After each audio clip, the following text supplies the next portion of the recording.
what if Jesus, in giving sight to the blind, was directly targeting the false gods of his time? I think the answer is yes. So hear me out. I have a fascinating theory, and I think you're going to want to hear it. And if you're new here, I'm the disapologist. I am a Christian apologist with a physical disability, and I'm on a mission to make and equip more Christian disciples with disabilities. So, for context, you need to know that the Old Testament Exodus account of Israel and Moses was a foreshadowing of Jesus, the coming Messiah. In fact, that's why we celebrate Easter and Passover kind of around the same time. The first Passover was the Exodus of Israel. The lamb's blood over the doorpost protected those inside from death. Likewise, this is why we as Christians believe that Jesus is the Lamb of God, protecting us from eternal death, eternal separation from God. This is probably a lesser known detail, but it's crucial in order to see where I'm going with this theory. In the Exodus account, okay, God the Father is directly targeting the Egyptian false gods. For example, the Egyptians worshipped a sun god named Ra. So the true God, right, he sent a plague of darkness to directly target that.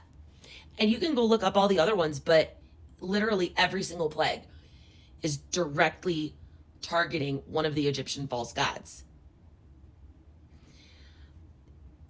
So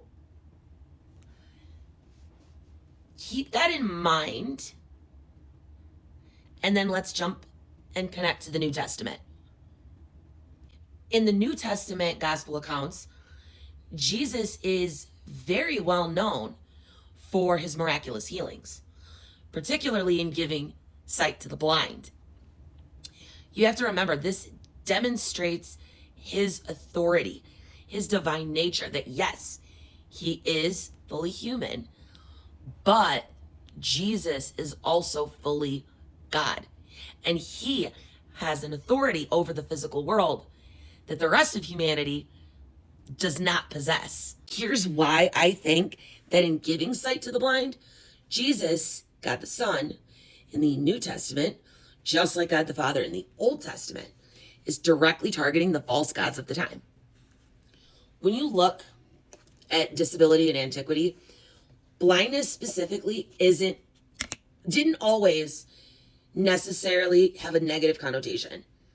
In the broader, like ancient Roman and Greek culture, blindness was often associated with divine encounters. And one of the more notable examples is a prophet named Tiresias. Let me know in the comments if I'm saying that name correctly. But it was believed that Tiresias had some kind of dispute with the gods that ultimately resulted in blindness. However, without physical sight, Tiresias was given spiritual, prophetic sight. Do you see where I'm going with this? What if Jesus is directly targeting the false god / prophet in Tiresias? If the Greek and Roman cultures believe blindness is evidence of a divine encounter with their gods, then what if by giving sight to the blind, Jesus is demonstrating, just like in the Old Testament Exodus, that he is actually the divine. He is superior to their false gods, and that true encounter with the one and only true God creates and restores instead of destroys. I honestly think this is about so much more than just physical sight. But I don't know. What do you think? These are just the thoughts that casually keep me up at night. So let me know in the comments. And where else in the Bible do you notice little connections like this that point back to Christ?